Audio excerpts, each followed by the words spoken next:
The International Big Band Festival is back with a bang with another thrilling edition of a uniquely South African fusion. This year's installment will be hosted on 17 and 18 February at the Lyric Theatre, Reef City Casino.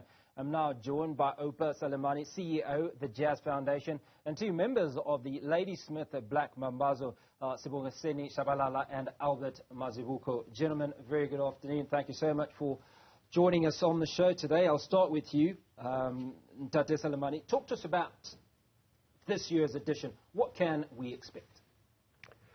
This year's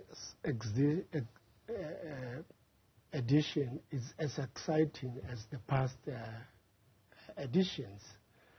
We put together a big band, and all the members of the big band are South Africans.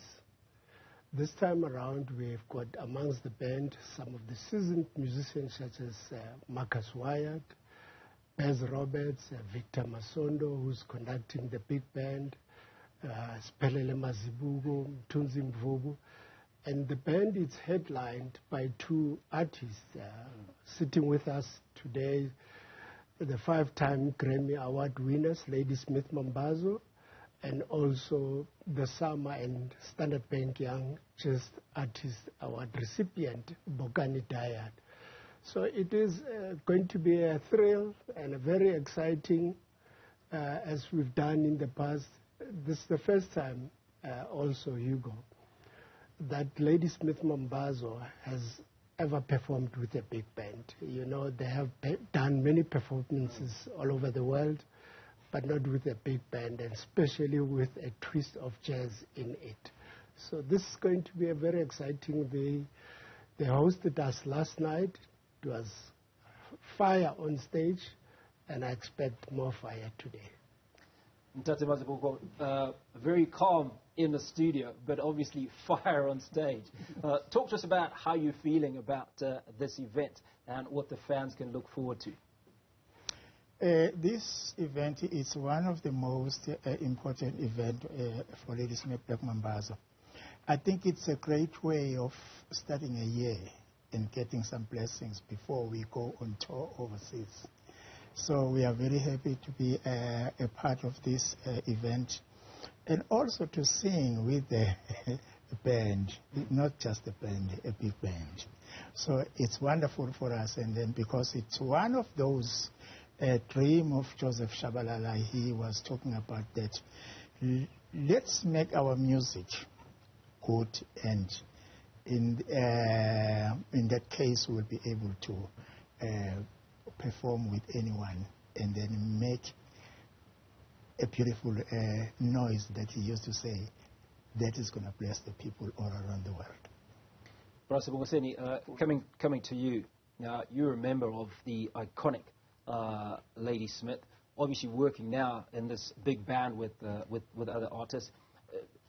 Is it a different work that you produce? Does it all come naturally to you? Does it take a lot of practice to then come together and work with other artists in this big band?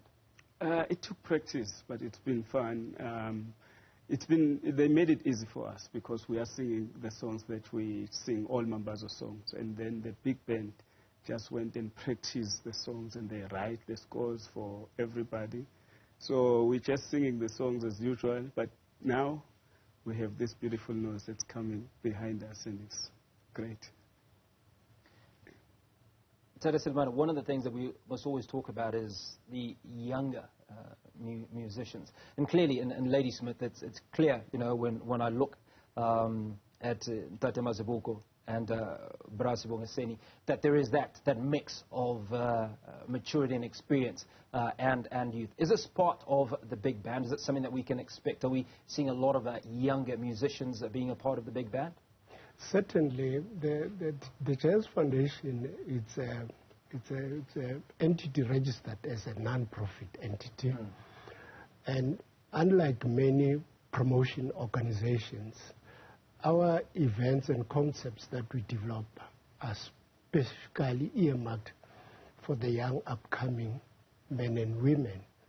And so every time we produce an event, especially this one, we definitely get the young people involved, the women as well involved. We do workshops because workshops are necessary for veterans and seasoned musicians such as these to upskill these young people. And so before the shows are staged, we take these workshops to those young kids so that they can learn a thing or two from that.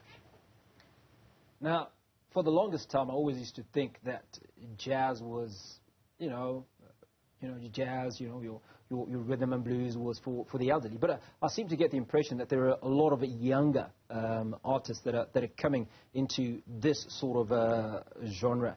Brasibongoseni, is this what you feel? I mean, obviously, as a renowned musician, do you find that there are a lot of younger people that are coming into jazz or into this space? Yes, especially with this with the big band that is playing for us. It's mostly the young people that are playing jazz.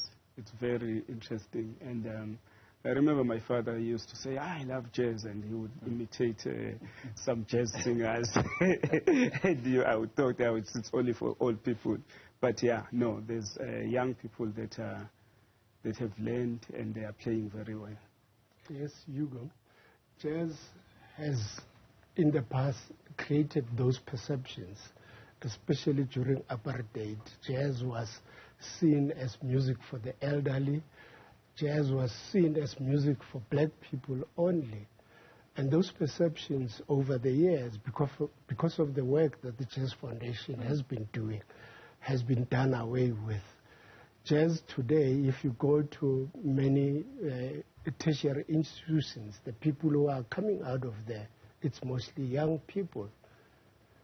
You know, the apartheid regime made it appear that jazz was such a complicated music that black people with their low ability to think, they would not be able to perform. Hence, as a result of that, this music was sidelined on most of the radio and TV platforms. You know, if you think of a musician such as the late Winston Mankunkungozi, he was a member of a Cape Town-based band that had white members, and he was the only black person.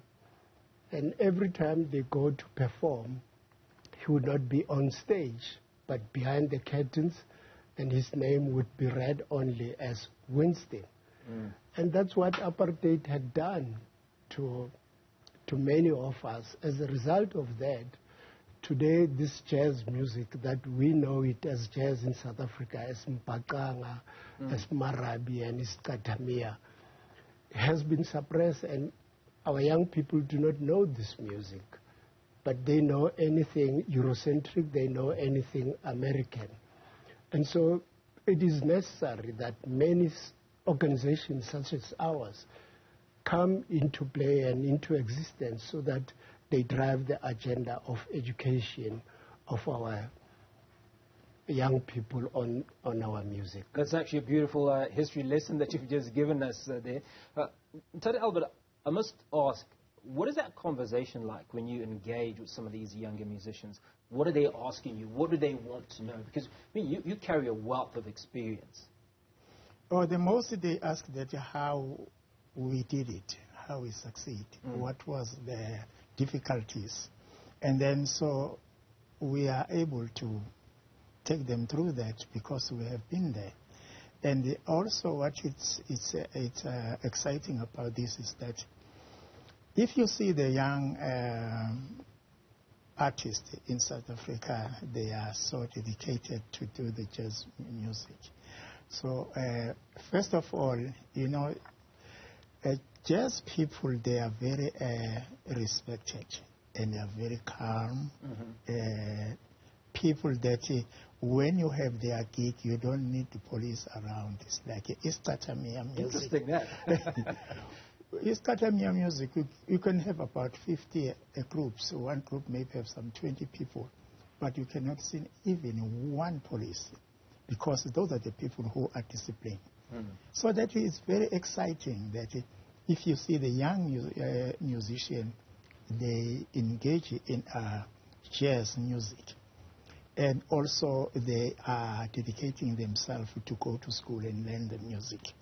So which is wonderful, because as a people of Istatamiya music, we need people who can understand our language, our culture, who also, when we go to them, so we want them to write our music in a good way. So I'm very, right now, I'm very happy that Victor Masondo, he was putting our music in this, we called it Isagila. And I said, is this a song? And then he said, yeah, if you put it in front of the other person, he can be able to sing the song in correct way. So it's very exciting, and we are very grateful. Now, Brass Bungaseni, Tata Albert talked about traveling, going on tour. The reception of your music overseas.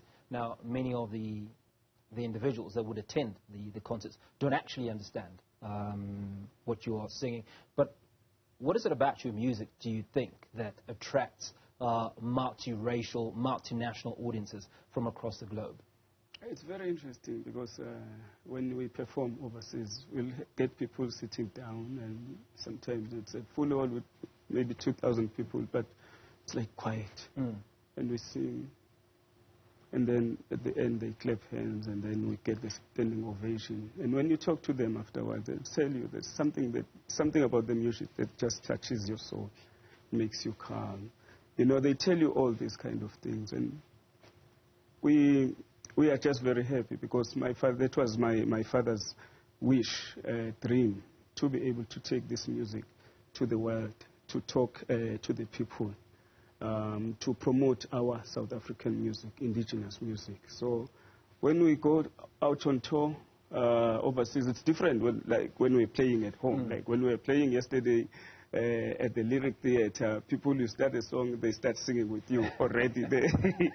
You don't have to worry about getting the right or the wrong notes, because the noise is already there. But yeah, it's always different. But people, they tell you different things that happens when they listen to the music of Ladysmith. Now, Tata Salemane, I'll end with you. Just give us a reminder of the festival, when it's happening, what people can look forward to, where can they get tickets, how much are tickets, and some of the other artists that will be participating. Yes, thanks, Hugo.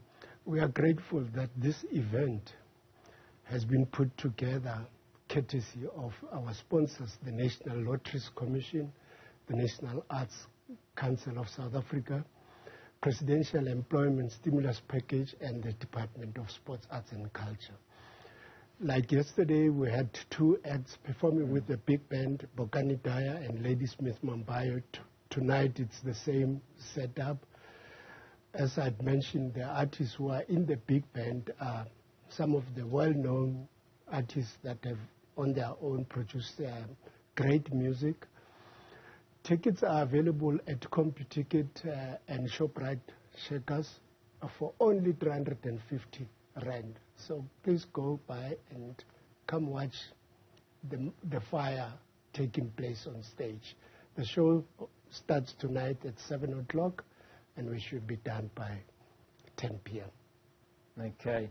Gentlemen, I appreciate your time. Thank you so much for coming on to the show. Had three legends in the studio today. Oupa Salemane, CEO of the Jazz Foundation, and two members of Ladysmith Black Mambazo, Simwaseni Shabalala and Albert Mazibuko. And it's all happening tonight. If you haven't bought your tickets, you know exactly what to do for only 350 Rand.